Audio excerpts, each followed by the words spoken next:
So I saw this article yesterday on X and I wanted to do a video, or I wanted to look at it first and see if it was worth doing a video. But the headline really caught my eye and I read it today and it's definitely worthy of review.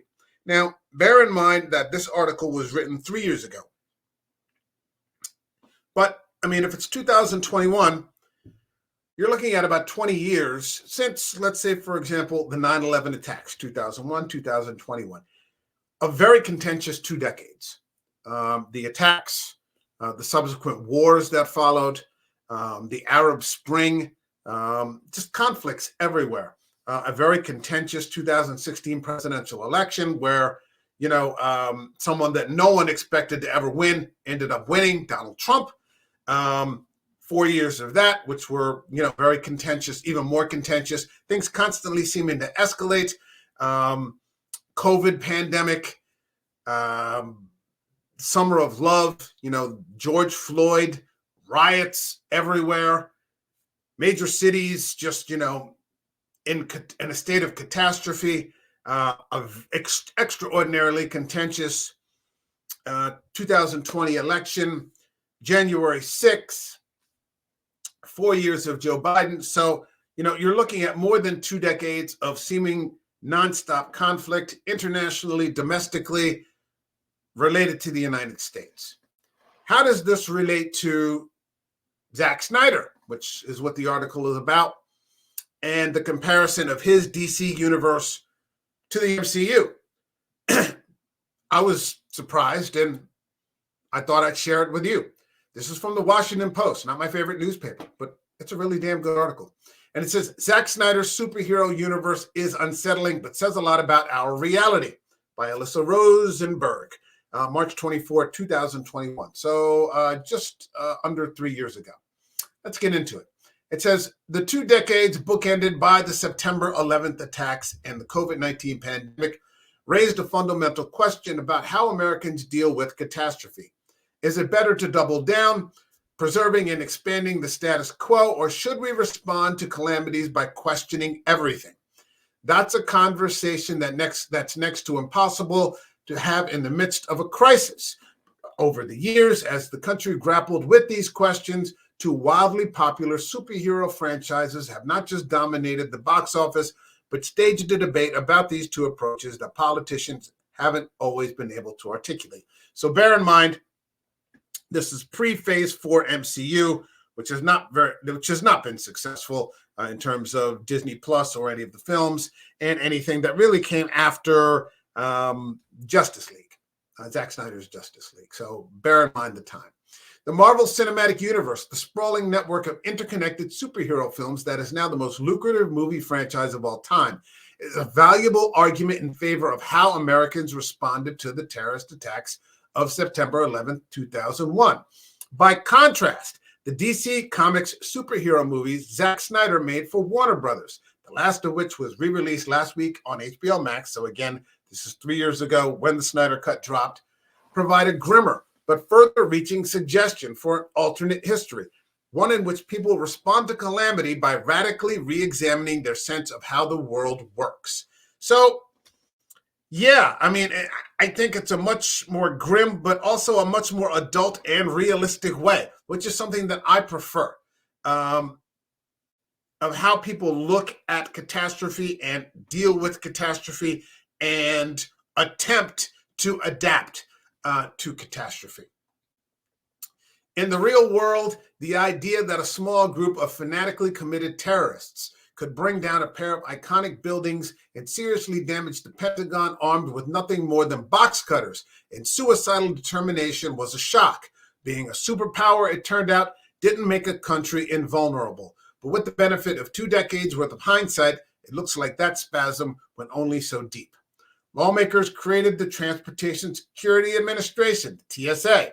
The military turned the same old war zones into the same old quagmires. The Department of Homeland Security was a new bureaucracy, but not one that represented a new idea of how to keep the country safe. But America didn't radically reevaluate any of its core assumptions at home or abroad. So, hey, we just got hit really hard. Why should we change? I'm not saying we should or we shouldn't. Let's keep going.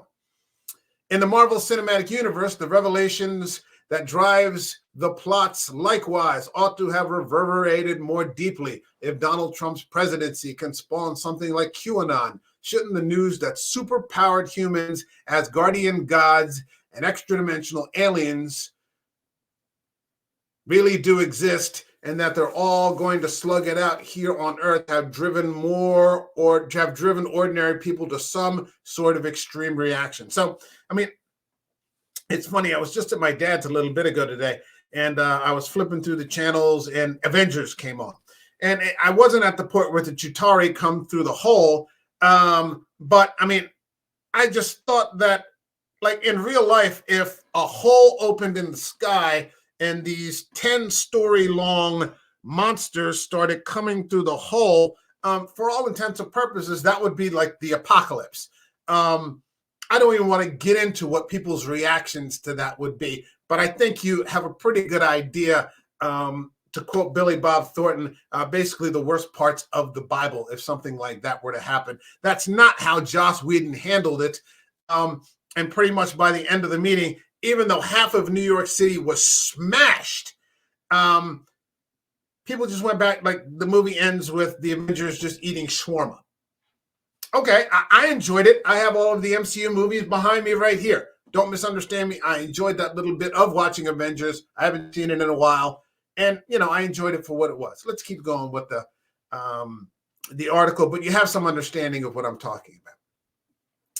That isn't what happened. Instead, new bureaucracies like Strategic Homeland Intervention Enforcement and Logistics Division, better known as SHIELD, and the Sentient Weapons Observation and Response Division proliferate. Their riffs on DHS. Now, in total honesty, I mean, well, not in total honesty, comic book fans will know that SHIELD has been around for decades. Nick Fury's been around for decades, long before 9/11. But in terms of, for people who haven't read them and have just, you know, sort of been watching the MCU, this was the response in the cinematic universe. The riffs on DHF, of course, with the fictional Hydra, which of course has also been around for decades, swapped out for Al-Qaeda. Even the blip in which the supervillain Thanos magically eliminates half of the world's population is reversed after 5 years without much dwelling on such a global trauma. In my mind, thinking about it this way, you could have had an entire phase 4 just dealing with the blip. I mean, if you really wanted to go into great source material that you've taken 3 phases to build on, you could have had an entire phase about restoring life here on Earth with problems, you know, that superheroes have to deal with. But at its core, this recurring theme of confronting the trauma of the blip and the way that, you know, people were sort of left behind. You know, maybe what happened to people that were blipped. I don't think we ever got into that. I didn't spend a great deal of time watching phase 4, bits of it here and there, but you could have, the ground was fertile for that sort of storytelling, and they didn't really get into it. The parallel isn't hard to tease out. Both the vision that a lot of Americans have about themselves and the slick consistency that undergirds the Marvel Cinematic Universe depend on the idea that nothing will ever really change. And like I just said, even though New York has been smashed into pieces, people are still at the end of the day eating shawarma. New Yorkers are just kind of sweeping out the store. And, you know, we're going to end on a comedic, lighthearted note. The Marvel Universe is the most dominant entertainment property in the world because audiences know exactly what they're going to get from it. A world in which order is always neatly restored after catastrophe. And that's why a lot of those post-credit scenes or the end scenes sort of always end on, well, they always end on a happy note. You know, everything is just sort of put right again, or at least put in some sort of new order. Compare that perspective to the worldview of Zack Snyder's stranger, more disturbing, and less successful trilogy of Superman movies, Man of Steel, Batman v Superman, and the recently reshot and re-released Justice League. Yeah, let's take a look at that. And you know, there's an argument that that's what people want. People want to go into a movie knowing exactly what they're going to get, and something where everything is resolved. So people want what my old friend Joe Alvarez used to call the white hat ending. The guy just walks off with the white hat, the hero, and so on and so forth. Or a lot of people do. Maybe not even most people, I don't know. But a lot of people want that. Whether it's in the version of a Western or some sort of old 80s action movie where, Stallone, shoots 1,000 bullets and kills 1,000 people, and people shoot 1,000 bullets at him, and he never gets hit, or he gets hit once in the arm and he goes, and the same with Schwarzenegger and Van Damme and Chuck Norris. So there's a recurring theme throughout this genre of film, the blockbuster, where, the white hat always sort of comes out on top. Contrast that with what Snyder has done, where he took traditionally white hat characters that may have had similar outcomes in, Burton's universe or Donner's universe, and he really dirtied them up. And I fucking loved it. I just thought it was fantastic. But let's keep going with the article. In Snyder's stories, the revelation of godlike superheroes is a fundamentally traumatic experience for Earth. And this is what I was talking about when I said, like, if the Chitauri in this actual world that we're living in, not the TV world, actually came through a hole in the sky, people would, I think you have a pretty good idea of what people's reactions would be. Especially with the fact that there is no Iron Man or Thor or Hulk or, Captain America or whatever. And again, it's nothing against, I like those movies. I own all three phases up to Endgame with the MCU. I could go for watching Avengers right now. It's not a bad movie, but this is preferable to me. The destruction wrought by their clashes is terrible. Billionaire Bruce Wayne tries to defeat Superman and then to replace him, while tech genius Lex Luthor takes advantage of a radically altered world to attempt to fast-track scientific change. So, hey, guess what? There's a huge catastrophe. What happens when there's a huge catastrophe in the real world, quote unquote? Hey, guess what? People are going to try to take advantage. People are going to try to cash in. People are going to try to improve their position. People are going to try to knock somebody else over so that they can step into that space. And that's what happened with the Snyderverse, which they're explaining right here.